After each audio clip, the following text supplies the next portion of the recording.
Bom, gente, bom dia. Dando continuidade ao nosso conteúdo, tá certo, pessoal? A gente está abordando, né, o controle de constitucionalidade. Tá? Eu já deixei alguns vídeos aí para vocês sobre essa parte do controle. Também temos os slides da aula, né? Eu estou deixando aí os slides da aula, né? Da aula de terça, da aula de hoje, tá certo? E a gente tem abordado aí as questões, né? O conteúdo referente ao controle de constitucionalidade das leis e atos normativos, tá certo?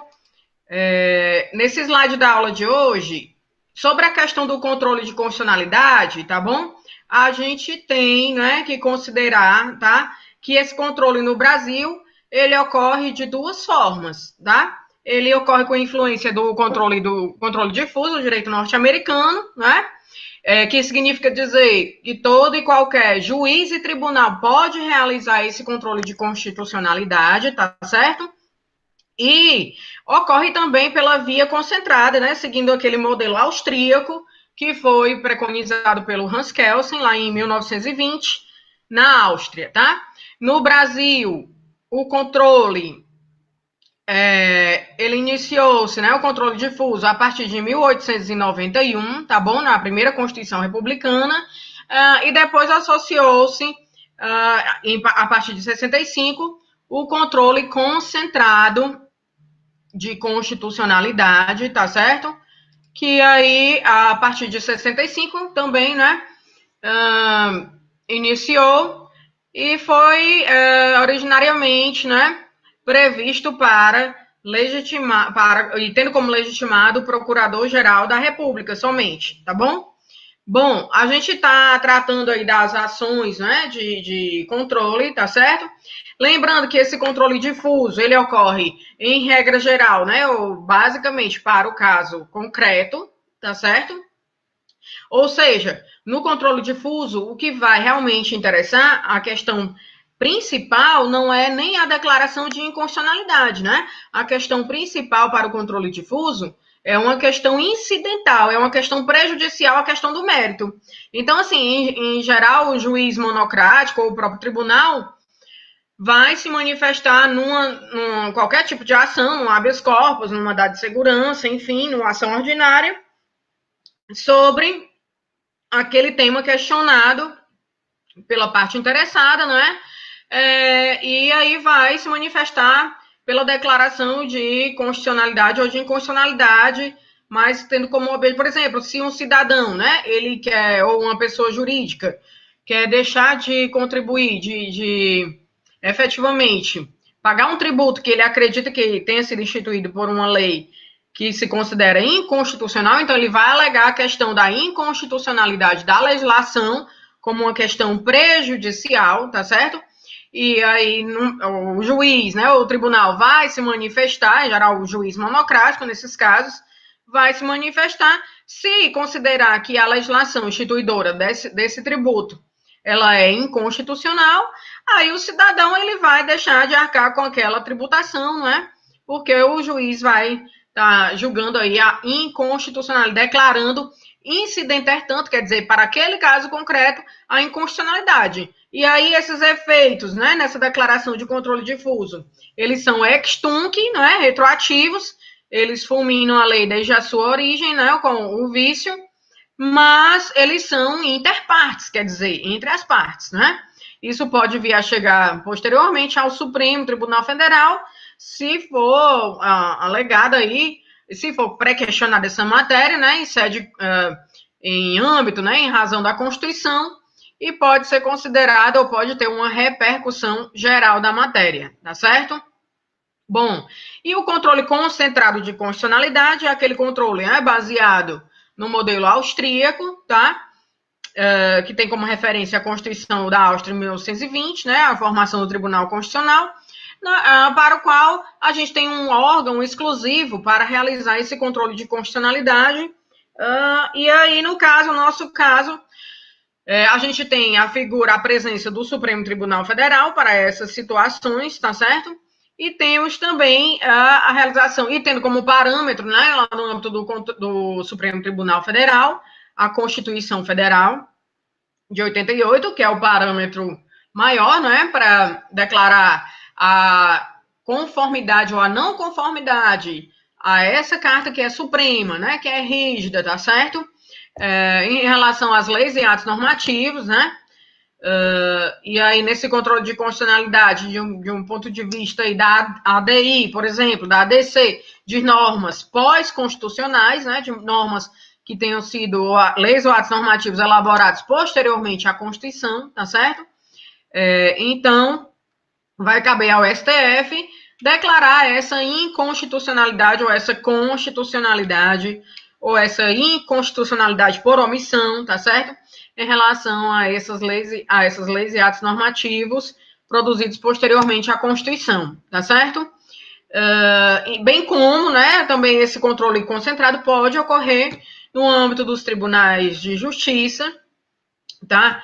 Mas daí tendo como parâmetro a Constituição daquele respectivo estado, tá certo?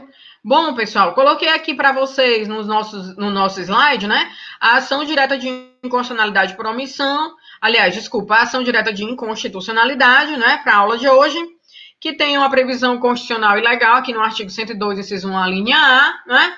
É interessante que a gente possa fazer uma breve leitura aqui do dispositivo, tá certo? Mas que efetivamente você já tem essa ideia, né? A gente já tinha comentado, compete ao STF, principalmente a guarda da Constituição, né? Ele é o guardião da Constituição, o Supremo, cabendo-lhe, inciso 1º. E aí, pessoal, no inciso 1º eu tenho a competência originária do Supremo, né? No que diz respeito, portanto, a esse papel, né? A essa atuação do Supremo como Corte Constitucional, por exemplo, no caso de estar julgando aí as ações de controle concentrado de constitucionalidade, né?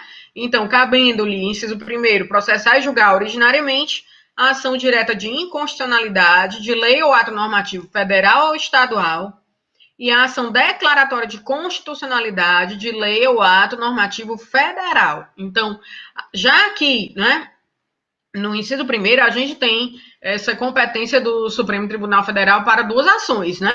Tanto a ADI quanto a ADC.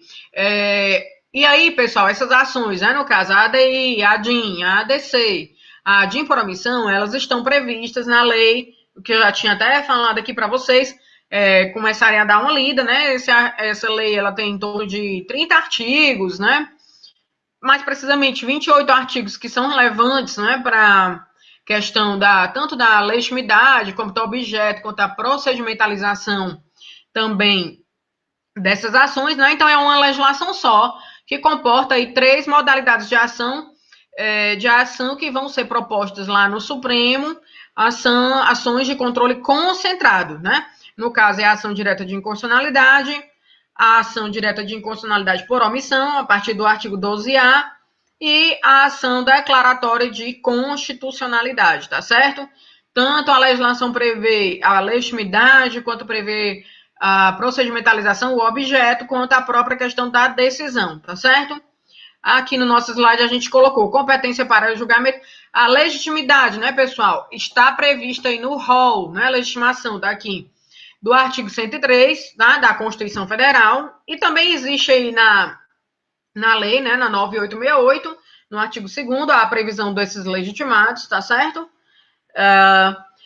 Mas a gente tem que mencionar o seguinte, é interessante que vocês tenham em mente a importância desse dispositivo, né, do artigo 103 da Constituição, porque ele vai trazer todo um rol de legitimados, né, que vão poder atuar no que diz respeito a essa proteção ao ordenamento jurídico objetivamente considerado. Ou seja, quando eu falo em controle concentrado, eu falo em controle abstrato, eu falo em controle, em geral, em controle abstrato, né?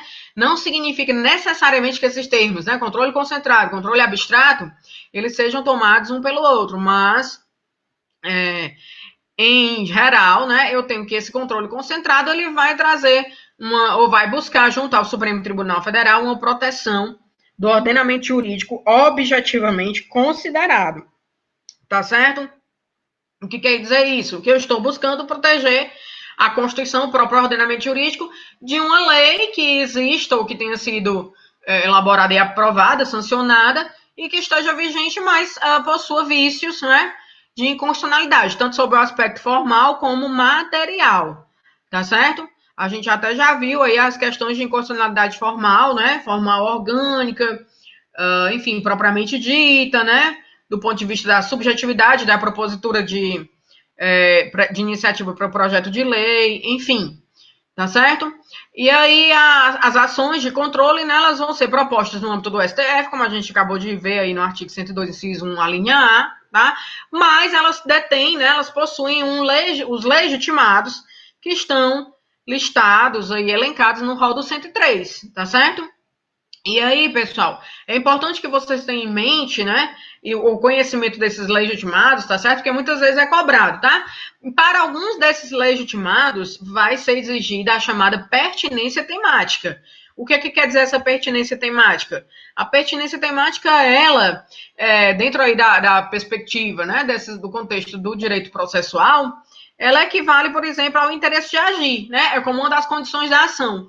O porquê, né? Qual é o tema que está possibilitando aqui algum desses legitimados, né? Ele possa estar vindo a propor essas ações lá no Supremo. Então, isso vai valer tanto para a ADI, quanto para a DIN por omissão, quanto para a própria ADC, quanto para a ADPF também, né? Que está na Lei 9882/99, tá certo? Os legitimados, portanto, né, para a propositura das ações de controle lá no Supremo, né, de controle concentrado, são os seguintes: podem propor, o artigo 103 fala, a ação direta de inconstitucionalidade e a ação declaratória de constitucionalidade, aqui eu tenho duas ações, né, mas isso também vale para a DPF, tá certo? O presidente da República, a mesa do Senado, a mesa da Câmara dos Deputados, né? Inciso 4º, a mesa da Assembleia Legislativa ou Câmara Legislativa do Distrito Federal.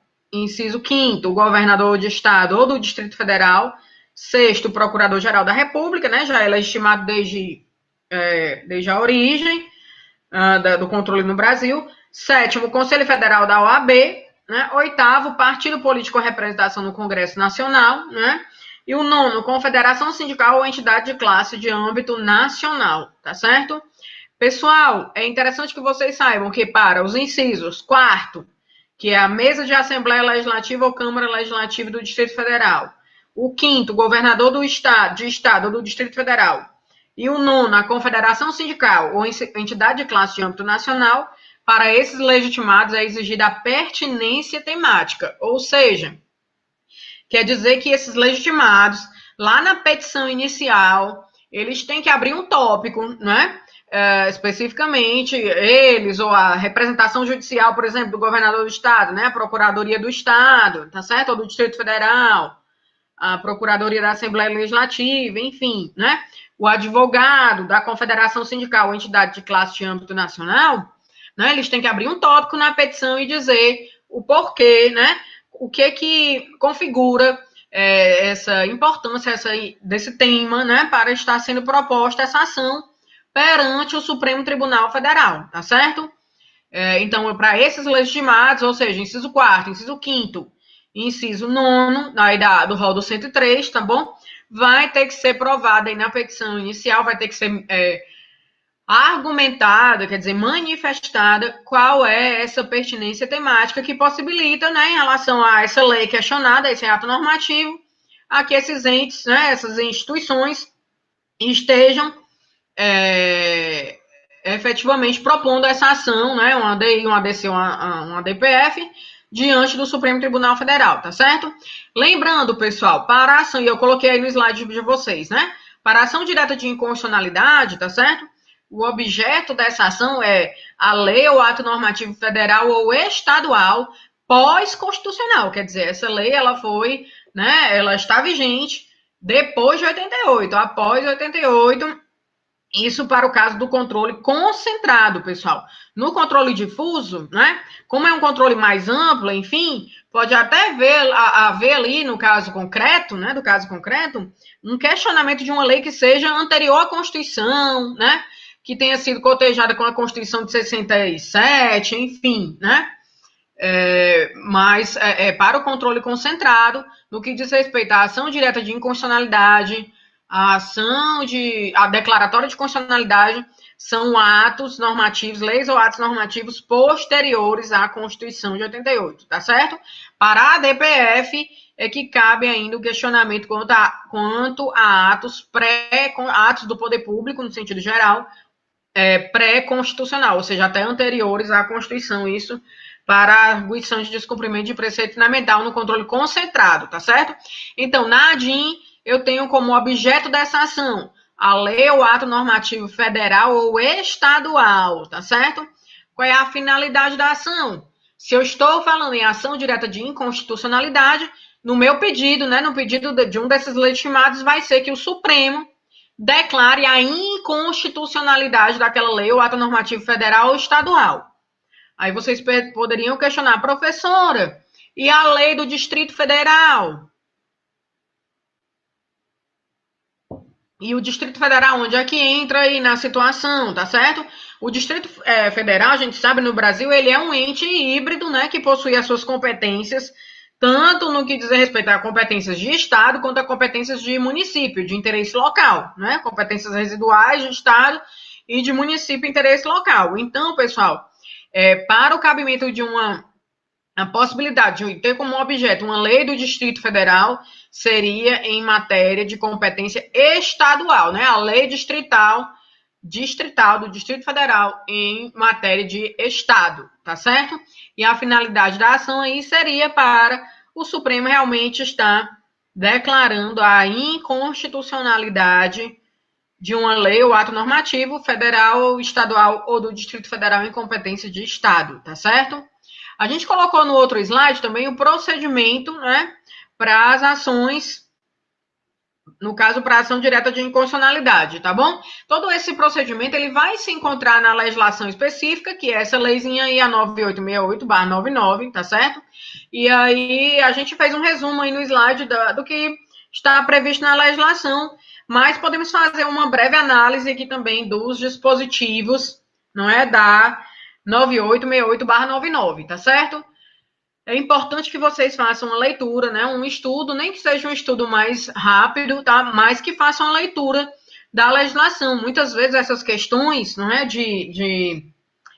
enfim, de exames de ordem ou questões de concurso público, tá certo? Elas vão muito pela letra da lei, tá? Então é interessante que vocês possam fazer esse estudo também, não é, com base no que está na legislação, tá certo? Outra questão muito importante são as decisões do próprio Supremo Tribunal Federal, né? A gente está vendo aí, está vivendo esse momento de calamidade pública, né, em relação a essa pandemia, e a gente já teve manifestações do Supremo quanto à autonomia dos estados, dos municípios, para regulamentar suas ações em razão desse controle, né, dessas políticas públicas de controle aí à proliferação dessa pandemia pela Covid-19, tá certo? Isso se deu em manifestações por via de ADPF, né? Que é uma das nossas próximas ações, a arguição de descumprimento de preceito fundamental, tá certo? Foi a ADPF 672. Não sei se eu já cheguei a deixar para vocês aqui no material, mas eu vou estar deixando, né? E ela trata justamente dessa possibilidade dos estados e municípios resolverem como vai se dar esse panorama, né? E aí, considerando o princípio federativo, que preza pela autonomia dos entes também, né, descentralizados, como vai estar se dando essa política, não é, de combate, de controle à pandemia, tá certo? Inclusive, a partir de amanhã, a gente tem aí um decreto, né, do governador do estado, governador Camilo Santana, que prevê medidas mais rígidas de circulação para as pessoas, né? Que a gente poderia até questionar num sentido, dentro aí das nossas ações, né? De se questionar em relação à liberdade de ir e vir do cidadão, né? Para a qual a gente tem, né, como instrumento de tutela para essa nossa liberdade de locomoção, a questão da ação constitucional, né? Um importante instrumento que a gente já viu, que é o habeas corpus, tá certo? Isso aí num caso concreto, enfim, né? Ou até mesmo um questionamento, se fosse em sede de controle concentrado, chegando a ser pedida uma representação lá no âmbito mesmo do próprio Supremo Tribunal Federal, né? Por um desses legitimados aqui, que a gente estava falando há pouco tempo, né? instituídos no rol do 103, tá bom? E aí seria por meio de um ADPF, né? Porque seria um ato do poder público, não é um decreto, não é propriamente uma legislação, enfim, né? Mas voltando aqui para a nossa análise da legislação, da 9868, tá certo? Ela fala assim no seu artigo 1º, né? O capítulo 1º trata das ações diretas de inconstitucionalidade e da ação declaratória de constitucionalidade. Pessoal, só para não deixar de mencionar, né? O objeto da ADI, portanto, é uma lei ou ato normativo federal ou estadual, né? E no âmbito do Distrito Federal, que seria em competência de Estado, né? Uma lei distrital em competência de Estado. O objeto da ADC, Ação Declaratória de Constitucionalidade, tá certo? Já vai ser a lei ou ato normativo federal, tá bom? Então, assim, não vai caber em relação à lei estadual, às vezes é até uma pegadinha que nos exames de ordem a gente verifica em algumas questões, tá bom? Então, para a ADC, Ação Declaratória de Constitucionalidade, né, o objeto dessa ação e a própria lei vai tratar aqui nesse contexto, tá? O objeto dessa ação da ADC vai ser a declaração de constitucionalidade para lei ou ato normativo federal, somente federal, de âmbito, né, de incidência federal no âmbito aí da União, tá certo? Essa aí, né, essa é uma das distinções, né, das diferenciações quanto à ADI e à ADC, né, que é a questão do objeto. Outra questão é que para a ADC, né, a propositura da ação declaratória, é preciso também que o legitimado, ele promova, ele informe na petição inicial a existência de controvérsia judicial, né, em relação àquela aplicação da lei federal que está sendo ali questionada, né, que está sendo objeto de uma ação declaratória de constitucionalidade. Mas vamos aqui por partes, tá certo? A gente vai tratando aqui inicialmente da ADI, Ação Direta de Inconstitucionalidade. O artigo 1º da lei fala, esta lei dispõe sobre processo e julgamento, quer dizer, o processo é o trâmite, né, é a petição inicial, é o que deve conter na petição inicial, se essa petição inicial ela for manifestamente inepta, infundada, tá certo? Visivelmente não seria o cabimento de um ADI, ela pode ser liminarmente indeferida pelo relator, e desse indeferimento liminar, que aí não tem uma decisão de mérito, né? Tem uma decisão formal. Vai caber agravo para o plenário do tribunal, tá previsto aqui na legislação também, para todos os casos, tá certo? Enfim, então a gente tem na legislação tanto o processo quanto o julgamento, tá? A partir ali dos artigos 22, né, até o 28, eu tenho as tratativas, quer dizer, os normativos que tratam do julgamento da ADI, da ADC, da de impromissão também na própria lei, né? São 3 ações, né? E uma única legislação, tá certo? Então a gente já economiza aí, né? Bastante legislação, porque a lei e o procedimento é bem similar, tá certo? É uma única lei para 3 ações, no caso. O artigo 1º fala, então, esta lei dispõe sobre o processo de julgamento da ação direta de inconstitucionalidade e da ADC, Ação Declaratória de Constitucionalidade, perante o Supremo Tribunal Federal.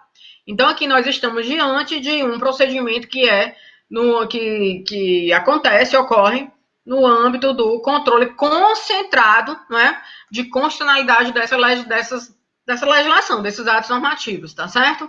E aí é diante do Supremo Tribunal Federal, tá certo? O artigo 2º fala, podem propor ação direta de inconstitucionalidade, ele se refere aqui no capítulo 2º, né, especificamente à ADI. Então, o presidente da República, mesma coisa lá que existe, né, previsto no âmbito do artigo 103 da Constituição que a gente fez a leitura há pouco. O presidente da República, a mesa do Senado, a mesa da Câmara dos Deputados, a mesa de Assembleia Legislativa, a mesa da Câmara Legislativa do Distrito Federal, tem que provar pertinência temática nesse caso. O governador de estado ou governador do Distrito Federal também vai necessitar provar pertinência temática.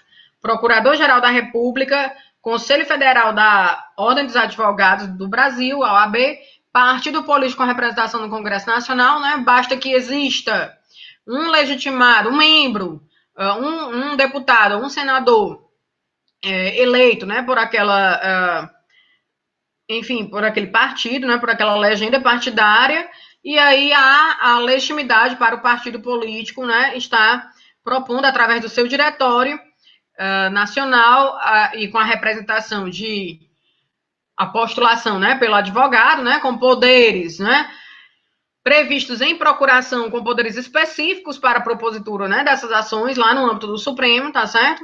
E confederação sindical ou entidade de classe de âmbito nacional, que também, né, o inciso 9 vai ter que demonstrar aí a devida pertinência temática, tá certo? Confederação sindical ou entidade de classe de âmbito nacional, tá? Então, pessoal, a confederação sindical ou entidade de classe também vai se fazer representar por advogado aí na petição inicial, certo? Existem alguns desses legitimados, portanto, são considerados legitimados universais, tá? Ou seja, são os que não vão necessitar provar essa pertinência temática, e os legitimados especiais, que são os que vão precisar, né, nos autos, na petição, demonstrar essa pertinência temática, tá? O presidente da República, por exemplo, ele tem como assessoria jurídica o advogado-geral da União, né? Enfim, mas não necessariamente essa petição inicial ela teria que ser subscrita pelo advogado-geral da União, tá certo? O próprio presidente da República, aqui como legitimado universal, ele detém, né, essa capacidade postulatória. O que é que eu estou querendo dizer com isso? Que ele mesmo pode estar subscrevendo a petição inicial dessa ADI, tá? Não há necessidade de intermediação ou, enfim, de uma atuação do advogado, no caso, o advogado-geral da União, né?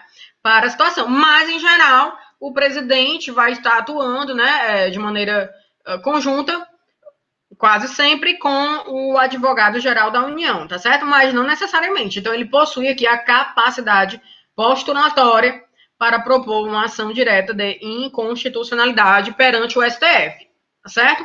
Arguindo a inconstitucionalidade de uma determinada lei ou ato normativo, que seja estadual, federal, enfim, tá? Gente, é interessante mencionar em relação à questão, né, do objeto mesmo, lei ou ato normativo federal, estadual, por exemplo, uma pergunta que já surgiu nos exames de ordem é que se um governador de um determinado estado X poderia questionar a inconstitucionalidade, por exemplo, de uma lei estadual de determinado estado Y, certo? De outro estado que não dele, né? Isso aí é possível, pessoal, mas desde que, como a gente colocou aqui, o governador do estado X, ele realmente indique ali, né, argumente pela sua pertinência temática e de que, por exemplo, a lei estadual do estado Y, né, está prejudicando em alguma situação questões econômicas, enfim, questões comerciais, tá certo? De transações de negócios jurídicos, né? A lei está prejudicando a própria economia, por exemplo, a própria ordem, né? Ali, no contexto maior, do estado X, né? Então, um governador de um estado X pode questionar a lei estadual do estado Y, tá certo? Desde que haja pertinência temática para tanto e desde que a lei do outro estado esteja ou seja visivelmente prejudicial aos interesses do seu estado de origem, né? Do estado X, tá certo? É bem interessante que essa questão aí já foi abordada em exames de ordem, tá? O artigo 3º fala, né? A petição indicará o dispositivo da lei ou do ato normativo impugnado. Eu tenho que dizer, quer dizer, vai ter que ser mencionada aí na peça, né, na petição inicial, por qualquer um desses legitimados, né? Qual é a lei ou ato normativo que está sendo questionado? É o objeto próprio da ação, né? Lei ou ato normativo federal ou estadual, tá certo? E os fundamentos jurídicos do pedido, quer dizer, a fundamentação jurídica dessa ação, né? A gente vai ter que, na petição inicial, existe todo aquele percurso, tá certo? E vai se buscar a fundamentação jurídica para alegar que há uma inconstitucionalidade, seja do ponto de vista formal, iniciativa, competência, questão orgânica, ou seja, especificamente do ponto de vista material, por exemplo, é uma lei que está violando, né, uma norma maior da Constituição que fala, que é uma lei estadual, que diz que o salário mínimo no Ceará vai ser de R$2.000, né?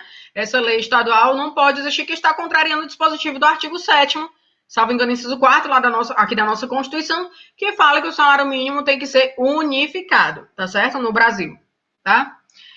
Os fundamentos jurídicos do pedido em relação a cada uma das impugnações. Eu posso estar impugnando vários dispositivos da mesma legislação, tá certo?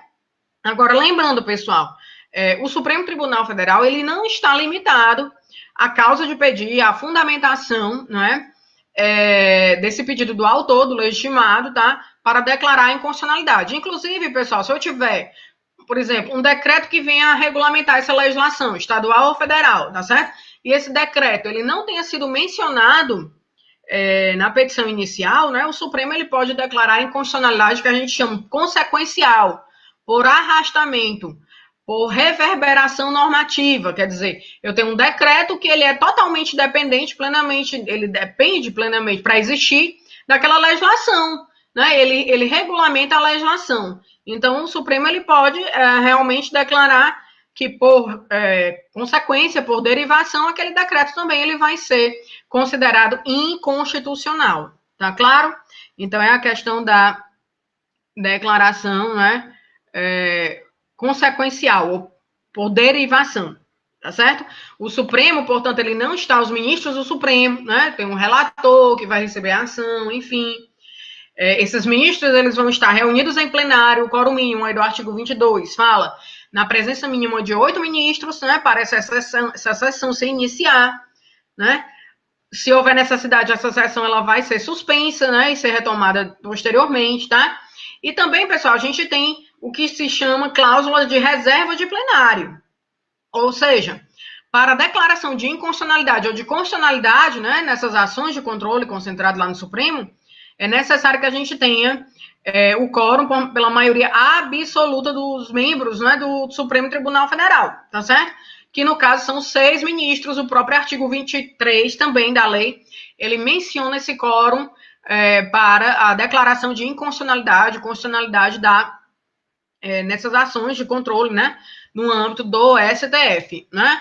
Esse quórum é o que se chama quórum de reserva de plenário, né? E aí vem do direito norte-americano também o que se chama full bench, né? A corte reunida, ou full court, ou quer dizer, a corte toda reunida em plenário, né, para julgar essas questões de inconstitucionalidade, sobretudo, tá certo? No âmbito dos tribunais de justiça, né, esse quórum, ele tem sido mitigado. Em que sentido? Se for a Câmara, ou enfim, uma Câmara, ou um órgão especial do Tribunal de Justiça, eles decidem pela constitucionalidade, porque aí eu não estou, digamos, questionando a presunção de constitucionalidade da norma, né? Eu já estou, na verdade, confirmando, né? Se for pela declaração de constitucionalidade, né? Aí, se tem uma mitigação dessa cláusula de reserva de plenário, eu não precisaria da maioria absoluta dos membros, né? Para esse julgamento. Mas se for pela inconstitucionalidade no âmbito dos tribunais, por exemplo, de justiça, que realmente deve existir, né, uma declaração, né, uma manifestação pela inconstitucionalidade pela maioria absoluta. Esse quórum, né, essa cláusula de reserva de plenário está previsto também no artigo 97 da nossa Constituição Federal, tá certo?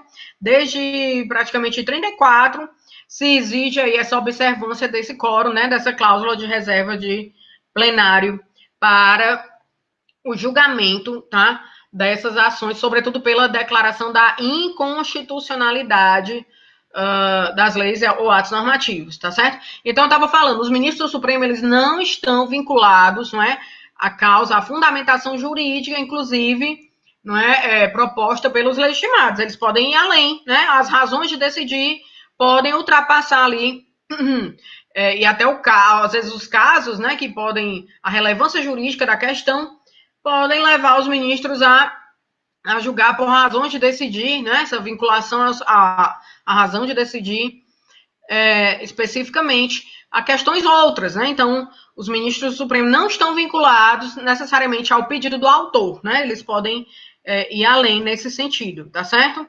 É interessante a gente mencionar também que as ações, né, de controle de constitucionalidade, elas surtem efeitos para todos, ou seja, erga omnes, pessoal. A própria lei traz essa questão aí dos efeitos vinculantes, lá no parágrafo único do artigo 28, ele diz assim, a declaração de o legislador, né, constitucionalidade ou de inconstitucionalidade, inclusive a interpretação conforme a Constituição, olha aí uma técnica, né, o princípio da interpretação que a gente já viu, e a declaração parcial de inconstitucionalidade, sem redução de texto, tem eficácia contra todos, quer dizer, efeitos erga omnes, tá certo? E efeito vinculante, esse é importante, e o artigo também da Constituição traz esse contexto de efeito vinculante em relação aos órgãos do Poder Judiciário, né, os demais órgãos do Poder Judiciário, né, além do Supremo Tribunal, e a administração pública federal, estadual e municipal, tá certo? Mas o que é importante a gente mencionar em relação a esses efeitos vinculantes, né? Quanto aos efeitos vinculantes, tá certo? Eles se dão em relação aos demais órgãos do Poder Judiciário, ficam vinculados à decisão do Supremo Tribunal Federal, que tem a palavra final em matéria, né, de declaração de inconstitucionalidade ou de constitucionalidade, tá certo? E aos demais órgãos da administração pública, né, federal, estadual, nas várias esferas, federal, estadual e municipal.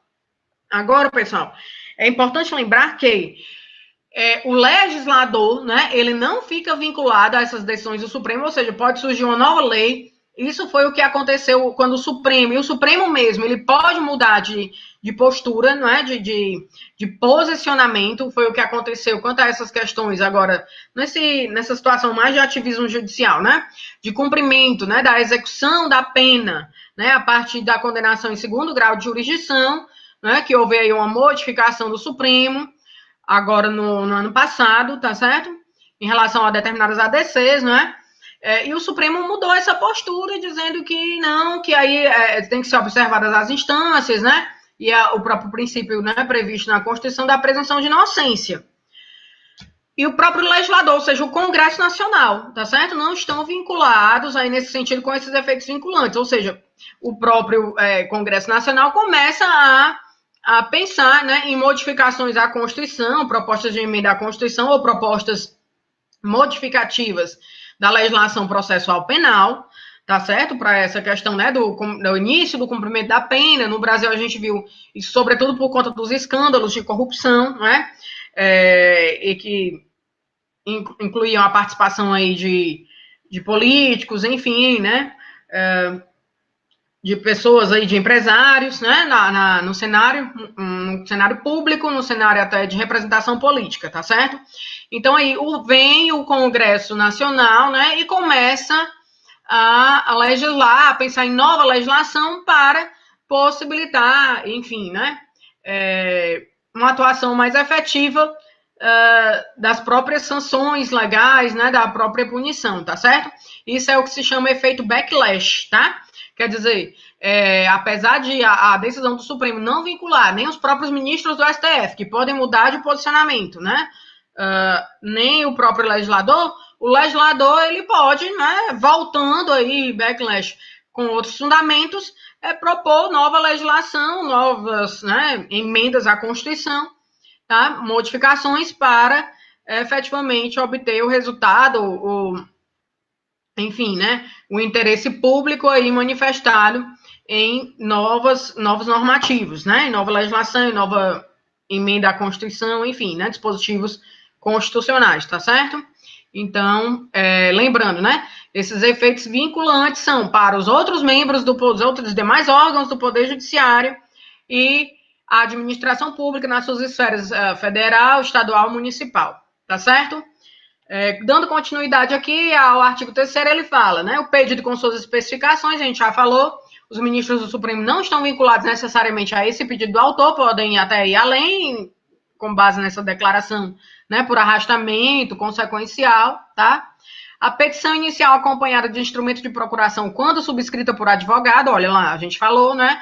Por exemplo, no caso do presidente da República, ele tem legitimidade universal, pode mesmo subscrever essa peça, né, essa petição, sem necessidade de estar acompanhado do advogado, devendo conter cópias da lei ou ato normativo impugnado, como anexos, né, devem ser anexados à petição inicial e dos documentos necessários para comprovar a impugnação. Artigo 4º é o que fala, a petição inicial inepta, quer dizer, uma petição não fundamentada, uma petição incompleta, uma petição, né, que não tem nenhum sentido para essa levar à apreciação do Supremo, né?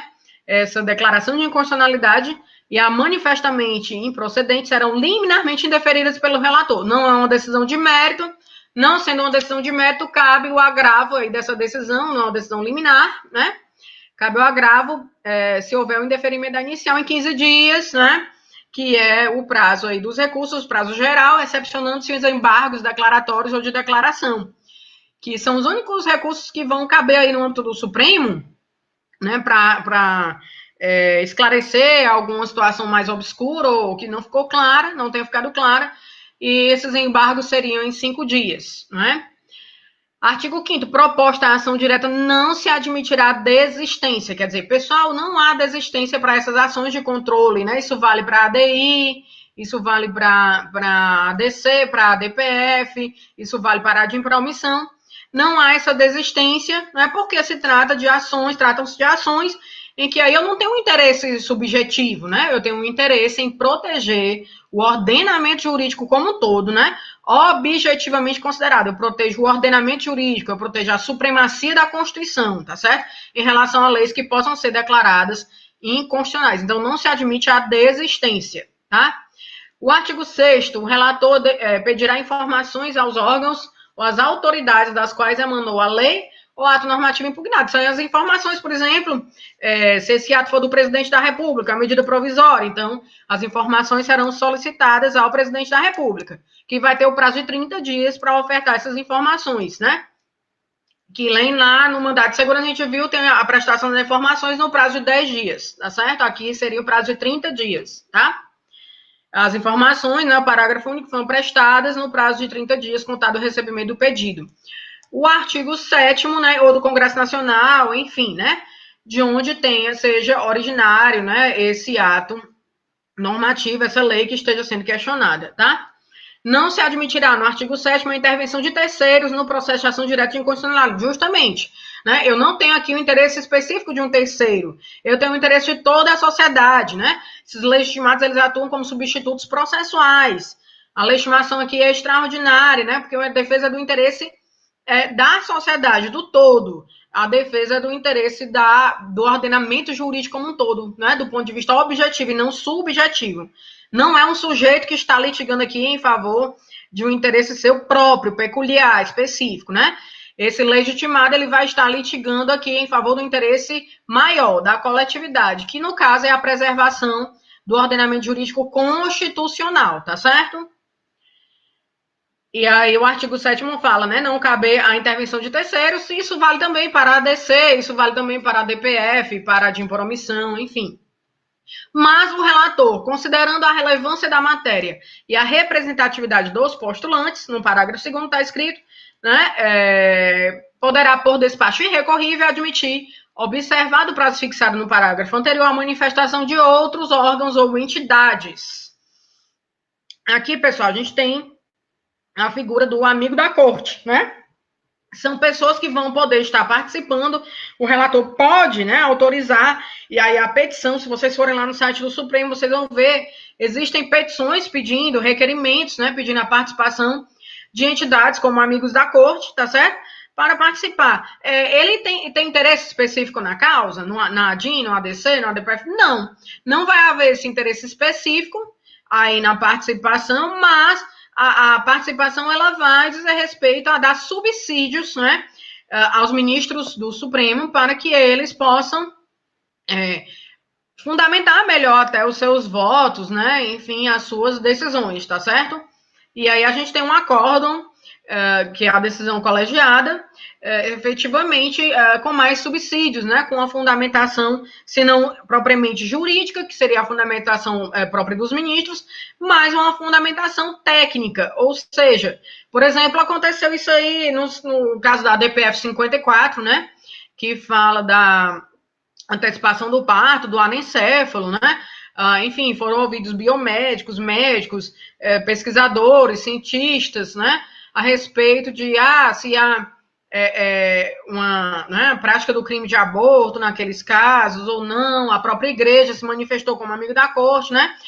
E aí, cada entidade vai, é claro, tomar a ótica, né? Enfim, se manifestar pela ótica que acreditem ser, né, a mais propensa aí, a defender esses interesses, e repito, né, não num interesse individual, mas num interesse que seja de relevância mais coletiva, tá certo? De interesse da coletividade. É interessante também mencionar, pessoal, e aí o regimento interno do Supremo ele vai entrar nesse sentido e a própria lei, né, a 9868, ela prevê a sustentação oral dessas pessoas que podem estar participando dessas audiências públicas no âmbito do Supremo, né? Os ministros têm ouvido aí a coletividade, essas instituições representativas da coletividade ou de profissionais ou de técnicos especializados, né? Em determinadas matérias mais específicas, para atuarem como amigos da corte, como pessoas que vão prestar esse subsídio, né, para dar uma maior argumentação para as decisões dos ministros, dos próprios ministros do Supremo, tá certo? Então, a previsão do amigo da corte, que está também hoje no nosso CPC, tá certo? Prevê a possibilidade aí também no âmbito da tramitação, não é? Desses procedimentos no âmbito do Supremo, em controle concentrado de constitucionalidade das leis e atos normativos, tá certo? Aqui a gente tem, não é, a participação também, logo no artigo 8º, tanto do AGU quanto do próprio Ministério Público, tá certo? Procurador-Geral da República, né, que sempre vai atuar aí nos feitos diante ou que estejam em tramitação no Supremo, tá certo? O artigo 8º fala: decorrido o prazo das informações, aquele prazo de 30 dias, serão ouvidos sucessivamente o advogado-geral da União, né? Nos casos, a própria Constituição também fala no papel do AGU, do PGR, né? Nesses processos, procedimentos no Supremo, que deverão manifestar-se, né? O AGU e o Procurador-Geral da República deverão manifestar-se cada qual no prazo de 15 dias. Então, tem uma manifestação do AGU. Pessoal, no ADI, não é? Necessariamente eu tenho que ter a manifestação aí do advogado-geral da União, né? Porque aí eu estou questionando, né? Eu estou pedindo a declaração de inconstitucionalidade da lei, né? Se a gente sabe que as leis ingressam no ordenamento jurídico porque são presumidamente constitucionais, né? Elas passaram por aquele critério prévio, né? De análise, de discussão, numa comissão de Constituição e Justiça do Senado, da Câmara, tá certo? Presume-se que as normas são constitucionais. Então, o AGU, nessa atuação, ele vai fazer a defesa da lei ou do ato normativo questionado, né? Da lei federal, da lei estadual, ou do ato normativo questionado, uma medida provisória. Agora, o Supremo, ele tem realmente mitigado esse entendimento no sentido de dizer que nem sempre o AGU, membro da Advocacia da União, não é o representante, ele tenha que manifestar-se pela inconstitucionalidade de determinada norma, né? Enfim, por exemplo, se for uma norma que contrarie, realmente ela né, pode ser considerada inconstitucional e venha a contrariar interesses da União, realmente sejam prejudiciais aos interesses da União. Então, necessariamente aí o AGU ele pode estar se manifestando, né? Numa questão aí mais de uma maior flexibilidade, né, nos últimos entendimentos do Supremo, até pela constitucionalidade, né, pela declaração da inconstitucionalidade da norma, né, porque ela traz efeitos prejudiciais às próprias entidades da União, por exemplo, né, ao próprio interesse da União, tá certo? Então, tem sido, né, interpretado com temperamentos, de forma mitigada, essa defesa, né, pelo AGU da constitucionalidade da lei, né, da lei ou ato normativo questionado quanto à sua inconstitucionalidade. O PGR ele vai se manifestar como fiscal da lei, tá certo? Nesses procedimentos, tá? O artigo 9º, a partir do artigo 9º a gente tem a instrução, né? A ideia aqui de realização da instrução do feito no âmbito do Supremo, dessas ações. Vencidos os prazos do artigo anterior, que no caso seriam os 30 dias da informação e mais os 15 dias, né? Tanto para os 15 dias, tanto na sequência, né, para o AGU quanto o PGR, tá?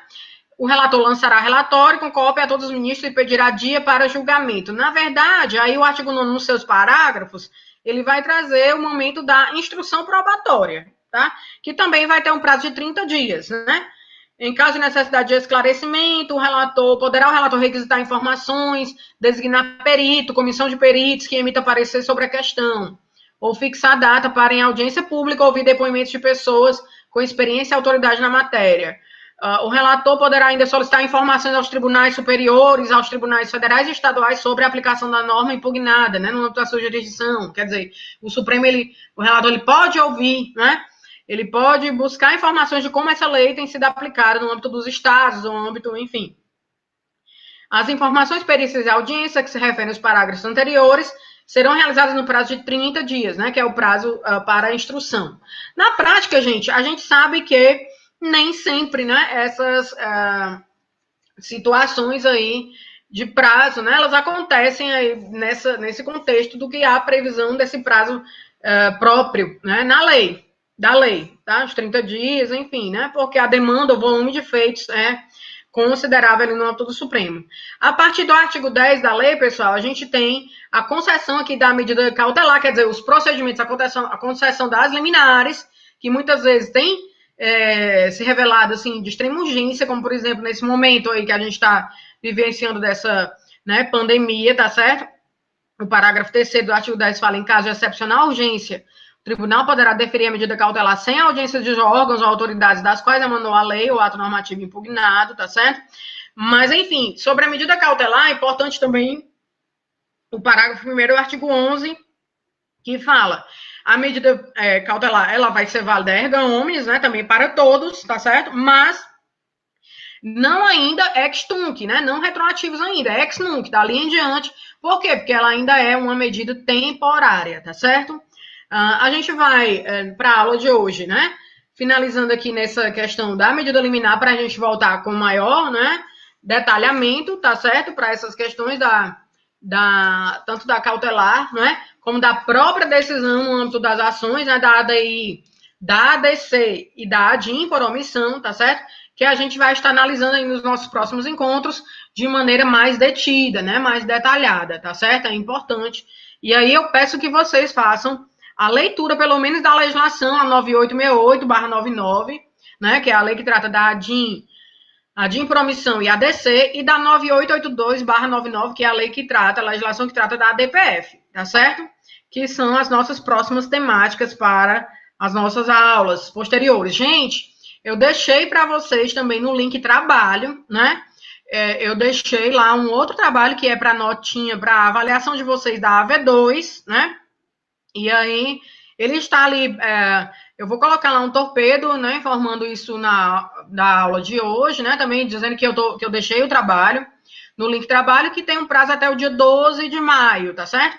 Não se trata de um trabalho complexo, pessoal, é como se fosse uma avaliação que vocês estivessem fazendo, né, ou estejam realizando em sistema nesse sistema de ensino mais à distância, né, em razão dessa necessidade de isolamento social, tá bom?